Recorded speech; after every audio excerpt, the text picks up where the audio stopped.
Okay, Jesus kept the Sabbath day. Right. Focus on that. Right. All right. So you need to start keeping worshiping on that day.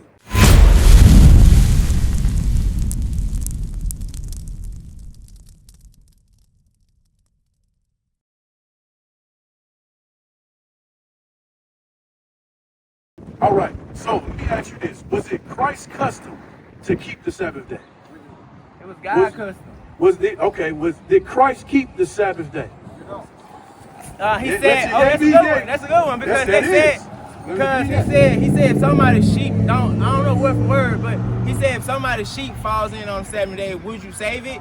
Me personally, yeah, because I need to eat. So okay. I'm gonna do what I gotta do. Okay. And that's when he replied and said the Sabbath is only for the Lord. So if you keep that day, it should be blessed.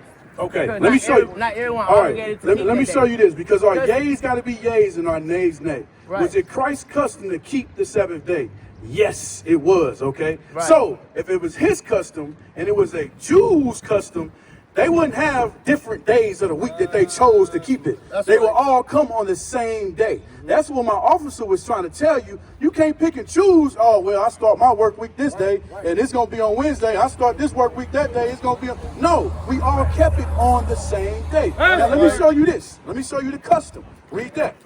It's the book of Luke, chapter 4, verse 16. Okay. And he came to Nazareth, where he had been brought up. And as his custom was... As his what? This is Christ, all right? Read. As his custom was, he went into the synagogue on the Sabbath day. So Christ went into the synagogue on the Sabbath day. That's right. The Sabbath day is the Sabbath, which is Saturday. That's okay? right. That's all it's simple as that. And we've been tricked and indoctrinated by the Christian church, and we confused, okay? Right. So the officer asked you, what is the first day of the week according to the Gregorian calendar that everybody would keep the same Sabbath day? What's the first day of the week? Sunday. Sunday! Oh, simple as that. Simple as that. It's Sunday. So you got Sunday, Monday, Tuesday, Wednesday, Thursday, Friday's the 6th, Saturday's the 7th. That's the day that we keep the Sabbath day. That's right. Okay, not the first day of the week. And you got to ask yourself, why the heck would the Christian church keep it on the first day when the Bible tells you to keep it on the last day? Bring it out. Because they're indoctrinating you into idolatry. That's right. All right, it's commanded for us to keep it on the last day. All right, let me show you the custom. Exodus 20. And just stand right here. You interested. It's good that you're here because we've been lied to for too long. That's right. Way too long. Everything that we've been taught was been taught to us by our oppressors. That's right. By the white man. Somebody get that man-made religion sign as well. Somebody grab that. But listen to this, Montreal. You're going to learn something today. All right, read that. Bring it out. Exodus chapter 20 and verse 4. Remember the Sabbath day to keep it holy. Okay, so it's going to go into the Sabbath day. All right, read. 6 days shall I labor and do all thy work. We already went through that. Monday, Tuesday, Wednesday, Thursday, Friday. 6 days you do your labor. Do all your work. You said that's what you do all your labor. You want to go to your job, mow the line, do all your work on those 6 days, okay? All right, read. But the 7th day is the Sabbath of the Lord thy God. Okay. In it thou shalt not do any work. So on that 7th day, you do no work at all, okay?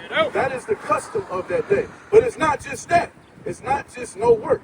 Do you cook on that day? Get that. Do you cook on that day? On your rest I don't day? cook, period. Do your wife? That's your wife, right? Fiance. Okay. Does she cook on that day?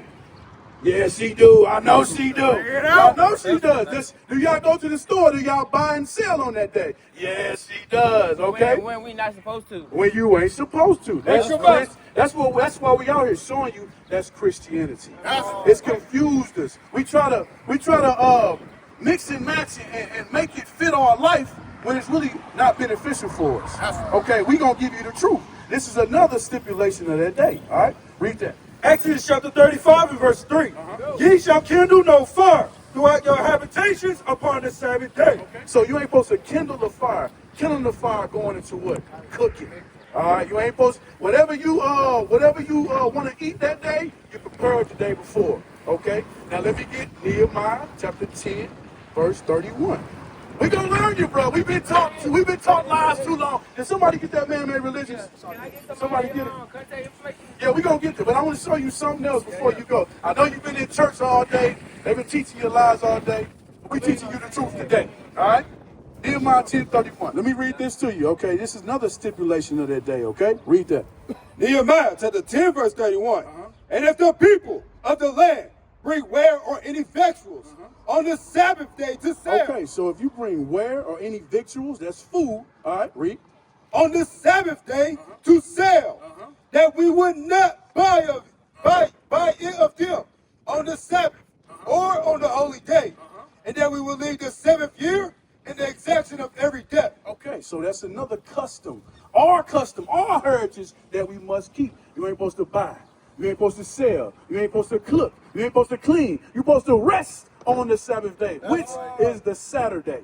All right, the seventh day of the week. And they've been teaching us, these people right here, been teaching us lies since we came over on this side of the earth. That's right. All right, look at this sign. Step up here. Look at this sign. 1608. Turn it just a little bit so I can see it. This way, this way. There you go. All right, 1608. John Smith. Is this a Baptist church? Yes. Missionary Baptist Church. This is a Baptist church. 1608 is when the Baptist church was established. Where were we, blacks and Hispanic people, doing 1608? Where was we at? Slavery. Hold this sign for me, Amram.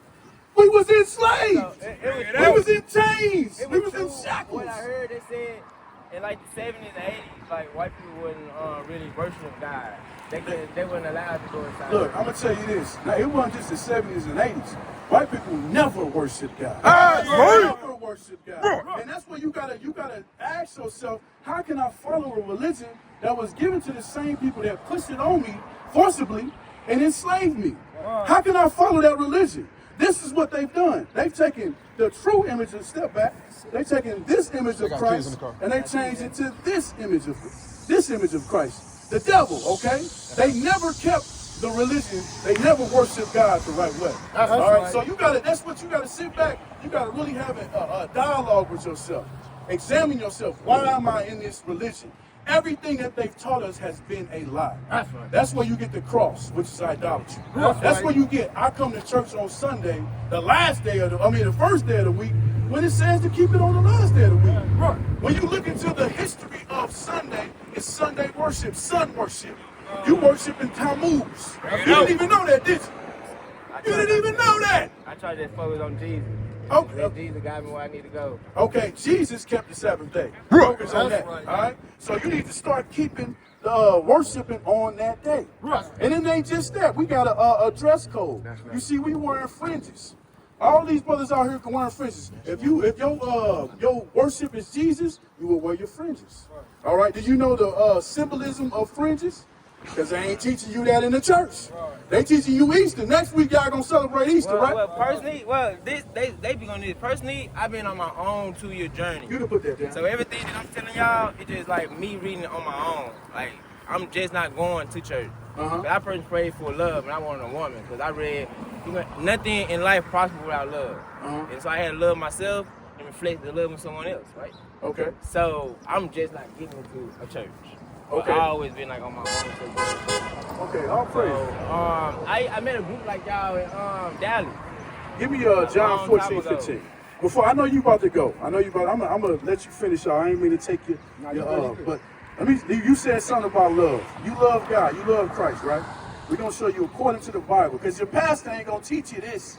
Your pastor ain't gonna tell you what love is, what sin is, but none of that is. We're gonna show you what true love of Christ is. Okay. Right. All right, read that. John chapter 14, verse 15. If ye love me, keep my commandments. So Christ said, if you love me, keep my commandments. Keep my commandments. That's the true love of Christ. That's safe, right? Bro. Hold on, my tree. Wow, bro. That's the pastor. Oh, that's the pastor? Pastor! Come talk to us. Pastor. Pastor don't want to talk to us. That's Mark 4. Who is that, your pastor? Montreal? What is a nation?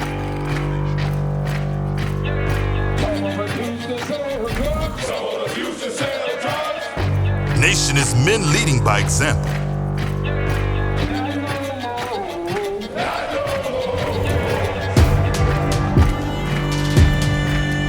Nation is family.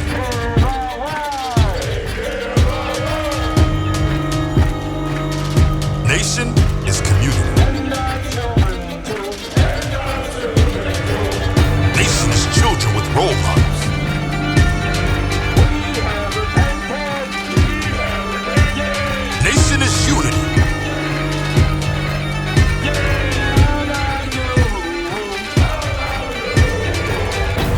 Nation is you.